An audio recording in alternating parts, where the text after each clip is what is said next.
This Pisces lunar eclipse is going to set the tone for the next 6 months. And that might be a good thing, because this energy is so big that it may just take 6 months for us to be able to make the most of it. So stay tuned to the end, because we're going to unpack what the astrology around this lunar eclipse in Pisces is all about. And then we're going to get some more specific information by reading the energetic patterns around the astrology of this full moon lunar eclipse with the tarot.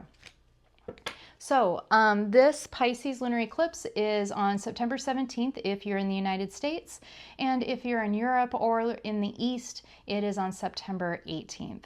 It is a partial lunar eclipse, meaning that the full moon, the light of the full moon is only partially going to be blocked. And this interruption of the light is actually what creates this extension of its effects from the typical, 2 weeks of a normal full moon to the 6 months that we're going to be experiencing as echoes of this particular alignment.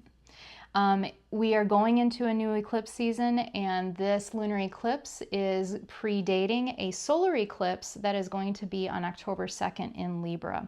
So stay tuned for some additional information, because these two, they are they're a team. The lunar eclipse and the solar eclipse, they're working together. So this is like part one of what to expect for the next 6 months. And what's also very interesting is that all of this is happening right before the equinox on September 22nd. And so there are so many different ways that the sky above is telling us that this is a potent milestone for us, and to pay attention. There is a crossroad that we are being asked to make some very big decisions. Big decisions in that they have a ripple effect. So that decision may not seem like it's like a huge decision. Perhaps it is something that seems rather mundane, like, whether or not to repaint your living room or something like that. But then you notice that that decision really changes the way you feel. So the changes don't necessarily have to be like huge, big shifts like marriage, job change, anything like that. But they could be. And for a lot of us, they might be really big things, because this is really, really big energy.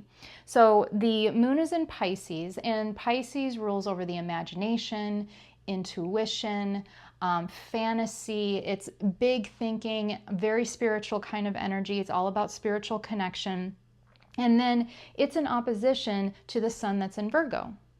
And that's what happens in a full moon, right? It's always an opposition. And so this may seem at first glance like it's going to be really neurotic and we're going to be pulled in these two different directions, but that isn't necessarily the case.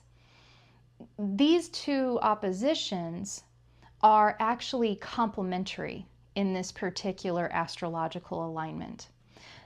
So we can take the big ideas, the big dreams, and we can use the Virgo energy to draw down those dreams, those visions, those imagination, and to be able to take practical steps towards fruition, towards manifestation, because Virgo is all about strategy and organization and structure.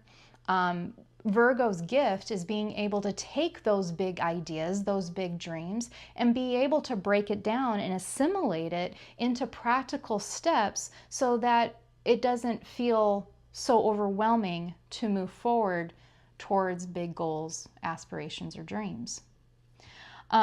There's a few things too that are going on with this Virgo and Pisces energy that is, kind of squaring off here. We have in the Virgo corner, we have Mercury. And even though Mercury is not conjunct the sun in this particular case, they're both in Virgo. So I do look at it, since Mercury rules Virgo, I do look at it since it's in its home sign. I do see that as being a influence that will only heighten this Virgo energy. So Mercury is all about communication. It's about travel. It's about how we process information and how we understand things. So what's very interesting is we very much have like the left brain and right brain that are talking together. You have the left brain that's analytical and logical and structured, and so you have Mercury that is taking a look at Pisces, the right brain, the intuition, the imagination, the big holistic thinking. And Mercury is like, oh, that's a great idea. What do you want to do about it? And so that's where the decision comes in. Like, what are we ready to do in order to live our best life? And that's where Saturn comes in. Oh, our fun Saturn. Saturn is like, he's like the big adult who, because Saturn is all about time-bound consciousness, about cause and effect.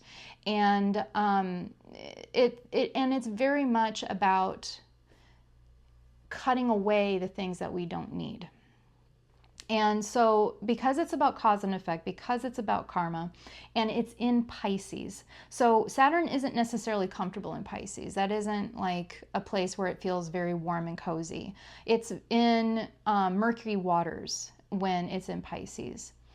But what it's going to be doing is it's going to be showing us where our perceptions were off. Because Pisces is about imagination and intuition and big thinking, but its shadow aspect is about delusions and illusions, and also distractions, like addictive kind of distractions. So it's going to show us where our perceptions may have had some cracks. So if there were things that you've been trying, like new like goals, maybe it's even a health goal, or maybe it's like you're wanting to change jobs, change careers. Perhaps your living situation isn't really what you want it to be, but you just really haven't figured out how to change those dynamics or how to change your situation. Saturn's going to come in and show us where we may have had some presumptions or understandings, or our own imagination of how we think things have to be, or what it is that we think needs to take place in order for something to happen. Saturn's going to come in and it's going to challenge our assumptions. And this is also a good thing, but there might be some hard truths that are going to come up as a result of that. So along with those assumptions that it's going to show us that where we may have, had some faulty kind of thinking around it, it's also going to show us areas of our life that are not really in alignment or supporting where it is that we ultimately want to go.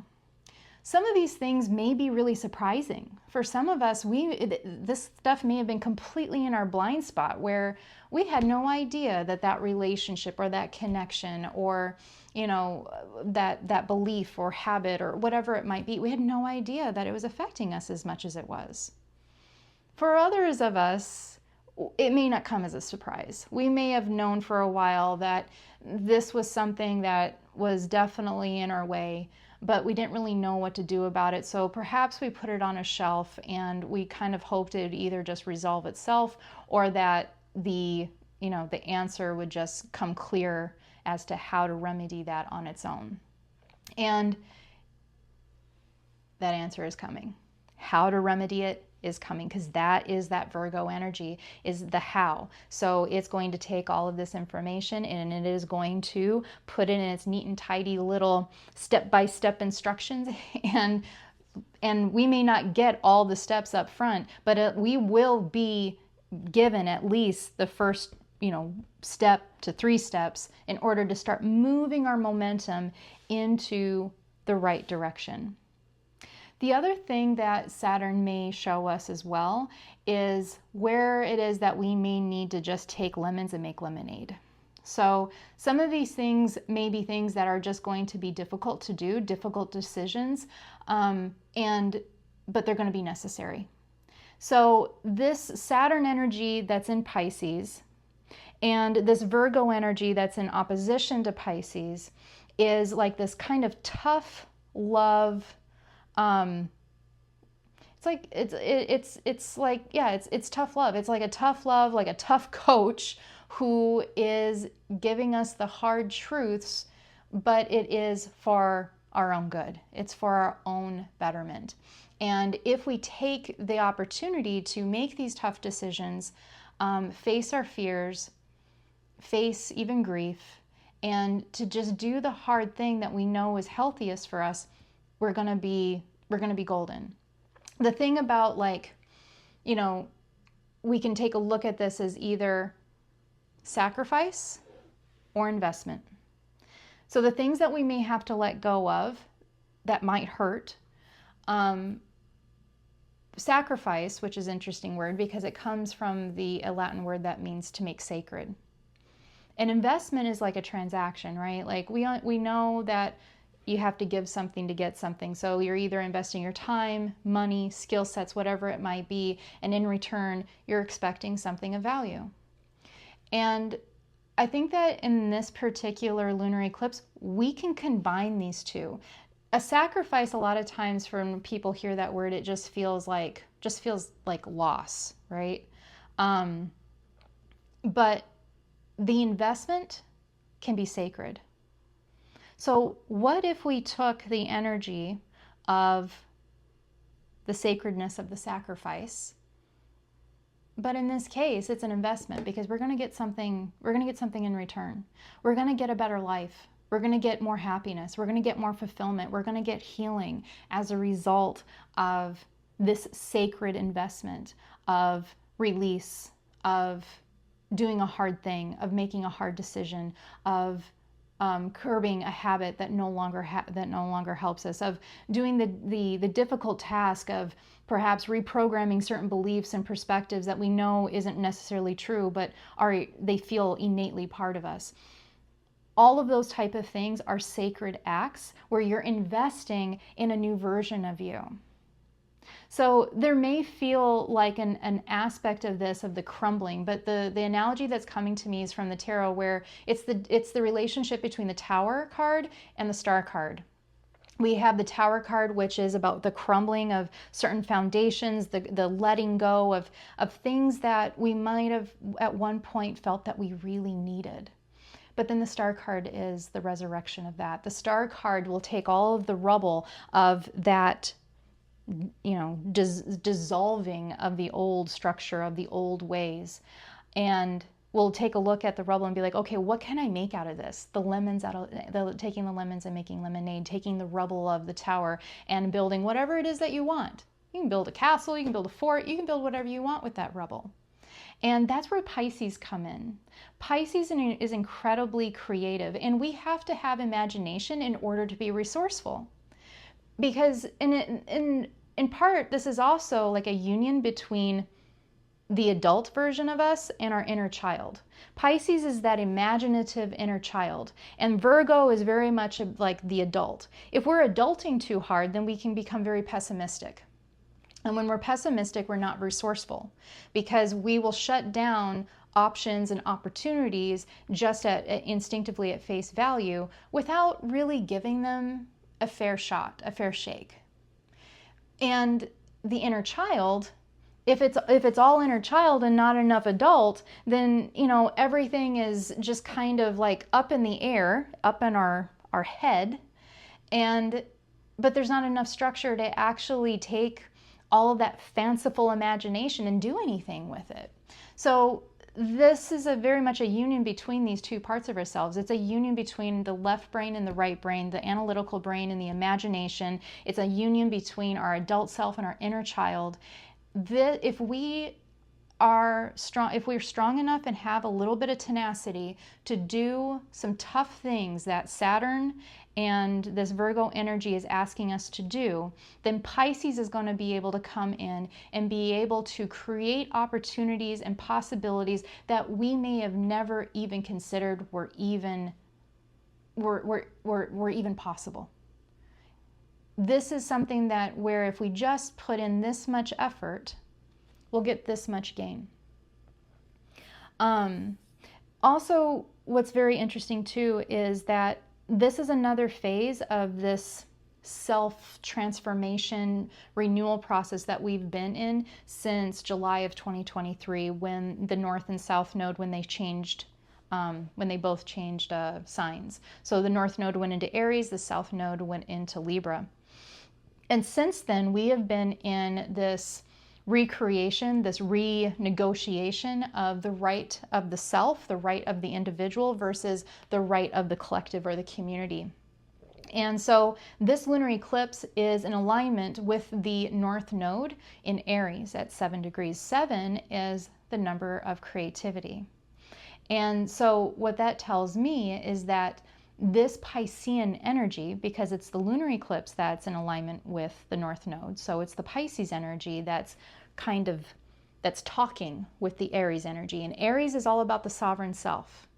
It's all about, what do I need to heal and to grow?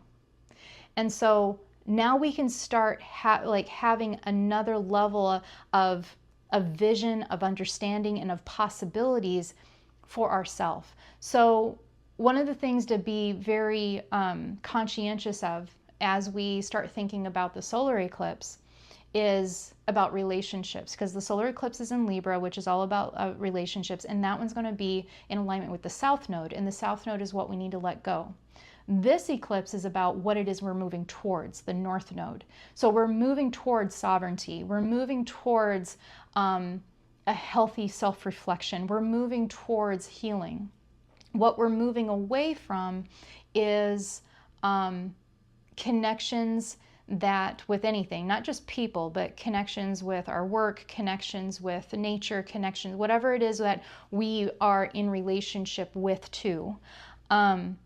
That if it requires me to have a false sense of obligation or enslaves the sense of self in any kind of way or compromises that, that is going to have to go. So it's not really the best time to be starting relationships. This whole month is not the best time to start a relationship, but is a great time to renegotiate parameters of a relationship, to renegotiate boundaries.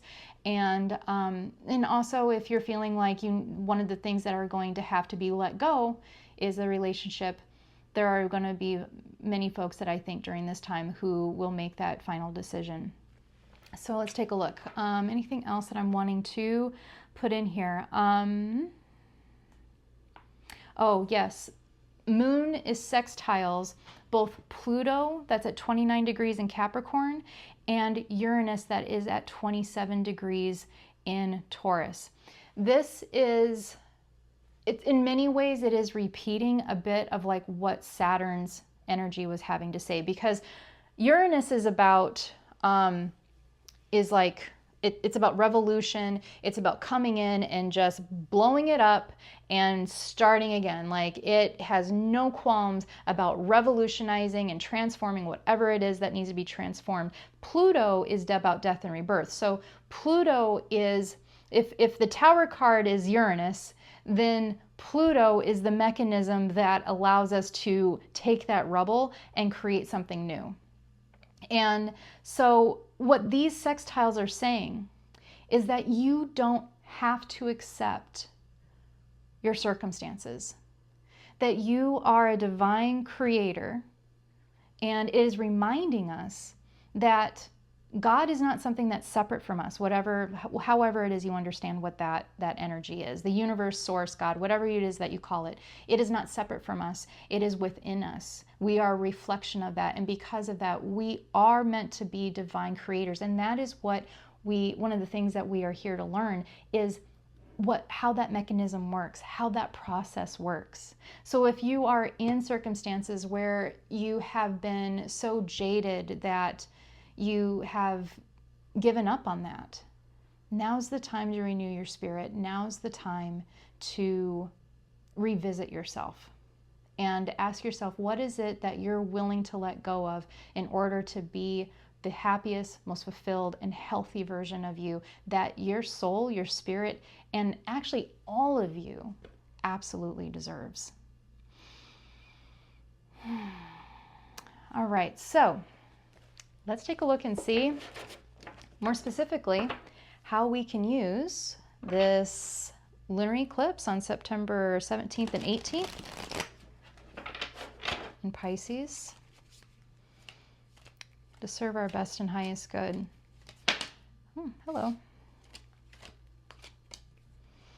Those of you who are watching, I just ask that you set the intention for yourself that whatever portion of the tarot reading really pertains to your particular circumstances, that you're intuitively are just going to know. You're like, oh yeah, that part of it's for me. Because that happens a lot. All right. Okay.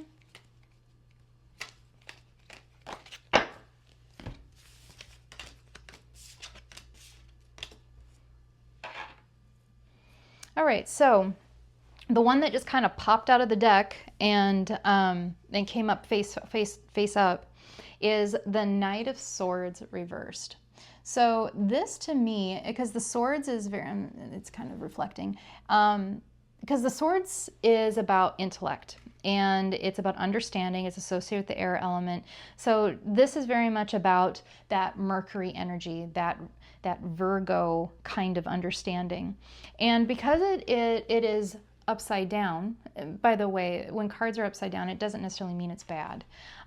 This one is just saying that this lunar eclipse is asking us to slow our horses down, to just pull it back a little bit. Because the Knight of Swords, that knight is the most impetuous.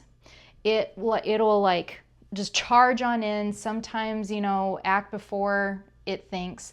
But now we are really slowing down and we're considering, and that's a good thing. And what is coming up as a result of that slowing down and listening more than speaking at first. The lunar eclipse is about the internal, and as we move farther in towards that solar eclipse, I think then we're going to be able to use some more of that Mercury energy to be able to communicate and express what it is that is been gestating inside of us and been moving and shifting. But first, that creative impulse, that creative energy, and that self-expression is going to be coming out of a renewed sense of truth. So the Lovers is about transparency. It's about relating. And it isn't just necessarily about romantic relationship. It's about any core relationships. We're going to really start seeing the truth of what relationships really support us. And because this card is right side up, this distilling process and the rest of the cards are really going to be showing us what that distillation looks like. And I'll get to that in a second. But as a result of this distillation process of these last three cards, we're going to get really clear on quantity versus quality. What connections, both professionally, personally, close family, extended family, connections to our health, connections to our body, connections to our food, our planet, our home, our community, our neighborhoods, all of these connections. We're going to get really clear on what aspects of these connections really serve us and which ones don't. We do this by some like good old-fashioned shadow work, and that is the Queen of Wands reversed. So she has this black cat right beside her. That cat represents her shadow, and it's a domesticated cat because she has a good relationship with that shadow. Our shadow is the parts of us that for more or less are like the subconscious. So they're the parts of us that we may not necessarily want everybody to see. But it's really through loving those parts of us, loving those shadows, not trying to amputate them like there's something that needs to just be kind of, thrown into the abyss, because the whole you is absolutely necessary. What it needs is it needs to be reframed. We need to know what that shadow needs to feel loved, supported, and integrated. And perhaps it needs a new job to do. There's a lot of different ways that we can work with the shadow in order to create more unconditional love, first and foremost for ourselves. And then once that's established, unconditional love is more available in our relationships externally. So this is, I mean, there are specific circumstances that are going to shift and change for us, but really underneath all of this, it's expanding our ability to unconditionally love ourselves more. And there can be nothing that is more worthwhile, in my opinion, my humble opinion, than to make a sacred investment towards that. Because that's worth, you can't put a monetary value on that. It affects everything. It affects your entire life. If you love yourself, everything else falls into place. And in doing that, we're going to get really clear on how fear has kept us back. We have the Strength card reversed, which means that for a while now, our primal self, the lion, has been in the driver's seat. Our higher self, which is the woman in white, has kind of been relegated to the back seat for a minute. And so we're going to get really clear on what fears are like really valid, which ones have been amplified to a point where they're out of, like, they're not realistic, like it's like a lion, or it's like perhaps like the fear like seemed like a lion, but it actually was just like little pussycat, like it's like that. Or we're gonna get some real clarity on if we chose to step into our more higher self, if we chose to step into taking healthy risks to have those communications and so on and so forth, then we would be able to overcome a lot of the obstacles in our way. And this is motivated by the fact that a lot of us have been dealing with different shadows, but specifically fear, and we're really, really tired of that fear robbing us of joy. So the Ace of Cups is about joy, and when it's upside down, it means like we have had a loss of joy, or joy has been like almost parasitically like draining out of us because we've been so, in the muck of the fear and perhaps even sadness. And part of the shadow work might be about working with grief. Grief isn't something that we need to delete. Grief is something that we work with in order to, and then we integrate it. And once it's integrated, then we're actually able to expand the amount of joy available. That has been my experience with grief, is that after I get through the grieving process, and in some of these grieving processes, like, I'm still not happy about the loss. I'm never going to think about that loss and be like, not have like this nostalgic feeling of, oh, man, I really wish they were here, or I really wish, that, I remember that. That was good. That was nice. It's like that bittersweet nostalgia. That's okay. But because of that, I now have such a greater appreciation for the really good things now, because everything is temporary. So this full moon, it's just, I can't put into words just how good this is setting us up, how well this is setting us up. If we just take a little bit of time to, and maybe a lot of effort, to do the hard things. So, this full moon is basically teaching us there's no free lunch, but it is meeting us halfway. It is saying that, if you invest this much, like, your dividends are going to be paid back, tenfold. So in the link below, you're going to see a link to the Beyond Reiki course that I have created.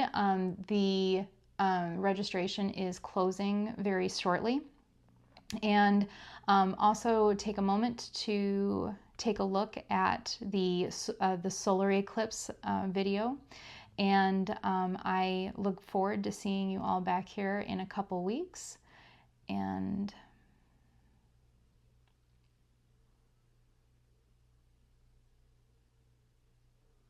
So thank you all for joining me here today. If you are looking to book a reading or you would like a session to be able to take a look at some of these patterns that might be coming up, or to have some additional assistance in inner child healing to align with more joy, more fulfillment, and to even create a strategy to be able to build a bridge from where you're at now to where you want to go, take a look at the link below.